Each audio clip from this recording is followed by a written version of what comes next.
Alain Lemestre, directeur de la stratégie EDF Commerce. Alors, parler de Smart Grid, je préfère parler de système électrique intelligent. Parce que Smart Grid, on pense à réseau, forcément, un réseau intelligent. Et en fait, pour nous, fournisseurs d'énergie, les Smart Grids sont plus que les réseaux. C'est plutôt des systèmes énergétiques intelligents, que ce soit les systèmes énergétiques dans la maison, ou que ce soit des systèmes énergétiques sur les territoires, ou dans l'industrie, ou dans les entreprises. Et lorsqu'on parle de systèmes électriques, contribution des systèmes électriques intelligents à l'efficacité énergétique, et en particulier à l'efficacité dans l'électricité, principalement pour ce qui nous concerne, il faut parler de mieux consommer, parce que la partie de l'électricité, il n'y a pas qu'uniquement le moins consommé qui est intéressant dans l'efficacité énergétique, c'est aussi le mieux consommer, c'est-à-dire aux bonnes heures, aux heures où nous avons l'énergie la moins chère. Les systèmes électriques intelligents, par exemple dans la maison, sont une façon pour le client de revoir sa relation à l'énergie, pour mieux utiliser l'énergie dans son environnement, mieux et moins utiliser l'énergie en fonction de sa présence ou en fonction des activités qu'il peut avoir. C'est la même chose pour les entreprises et c'est la même chose pour les territoires.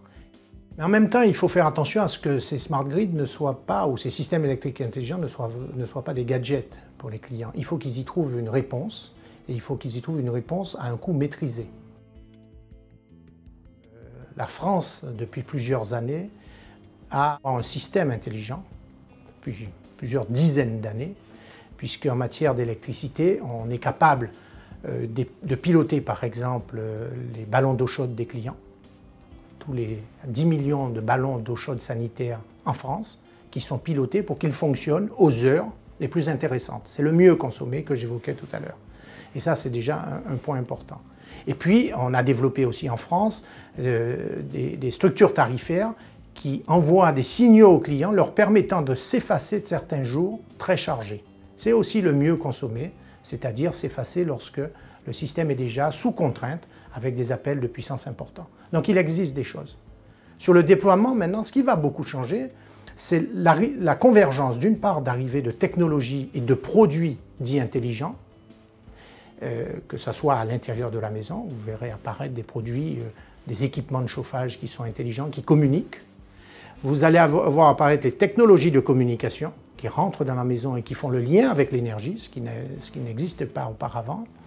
Et puis vous avez des acteurs qui vont proposer des solutions ou des produits ou des systèmes qui vont justement permettre la communication entre ces différents éléments. Et puis bien sûr, il y aura la réglementation qui va pousser ou qui va freiner certains éléments. Vous voyez la réglementation qui pousse par exemple les productions d'énergie renouvelable locale. C'est bien la convergence de ces 4 points. Néanmoins, une fois qu'on a dit ça, il faut encore qu'il y ait des modèles, à proposer aux clients, des modèles qui fassent sens pour le client et des modèles qui soient économiques et qui se retrouvent économiquement, c'est-à-dire qu'on a un retour sur les investissements qu'on peut faire. Ça, c'est le plus difficile, ça, c'est encore à l'étude. Le dernier point là-dessus, c'est surtout que, et on verra se développer, une nouvelle relation clientèle, parce que le monde de la communication, l'énergie et la communication vont faire qu'on va développer un certain nombre de relations ou d'autres modes de relations avec nos clients qui permettront, j'allais dire, une forme de modernisation de notre relation pour ce qui nous concerne du service public de l'électricité avec l'ensemble de nos clients. Ce que ça apporte, me semble-t-il, en premier, c'est vraiment un changement dans la relation du client à l'énergie. Très franchement, c'est ça. Aujourd'hui, le client n'a aucune notion de l'énergie, de ce qu'il consomme, des conséquences de ses gestes sur sa consommation, dans un sens ou dans l'autre. Le fait d'avoir beaucoup plus d'informations sur ses consommations, sur les heures de ses consommations, sur la relation entre ses consommations et sa présence ou son absence dans son logement, va lui donner une meilleure compréhension de ses factures et des volumes d'énergie qu'il consomme. Et de ce fait, il pourra devenir un acteur de sa consommation. Ça, c'est le point principal à noter. Par ailleurs, comme il devient presque, pour certains, un producteur d'énergie, puisque un certain nombre de maisons, voire d'immeubles, sont couverts de photovoltaïque, eh bien, il n'est plus qu'un simple consommateur, il est aussi un producteur, et donc peut se poser la question pour lui de système au niveau de son logement ou au niveau de son immeuble, de système énergétique, alliant de la production, alliant de la maîtrise de la demande et alliant un certain nombre d'autres façons d'utiliser l'énergie dans son environnement. Bien sûr, j'évoquais tout à l'heure la notion de modèle, qu'il faut rechercher quels sont les modèles qui fassent sens pour le client et qui fassent sens pour le système en général, le système électrique en général. EDF pilote et participe pour cela à un certain nombre de démonstrateurs dans lesquels on va tester justement auprès de clients. On ne fait pas ça en laboratoire, on le fait en grandeur réelle auprès de clients.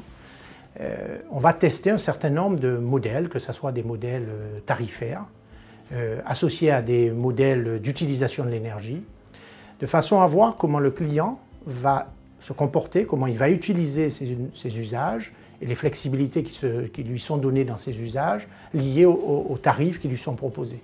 De façon à ce qu'il y ait une convergence entre le tarif proposé et l'utilisation, la réponse à son besoin énergétique, de façon à ce que lui gagne et que le système énergétique et électrique en particulier gagne. Donc EDF participe et pilote un certain nombre de démonstrateurs, des démonstrateurs en grandeur réelle avec des clients.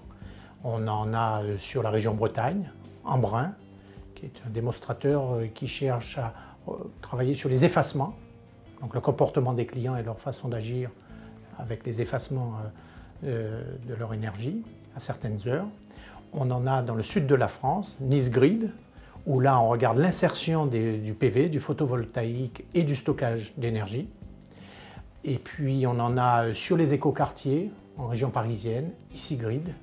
Et puis on en a en construction un gros démonstrateur autour de Lyon, Smart Electric Lyon, qui va concerner plusieurs dizaines de milliers de clients, avec toute la filière électrique française, 19 entreprises de la filière électrique française.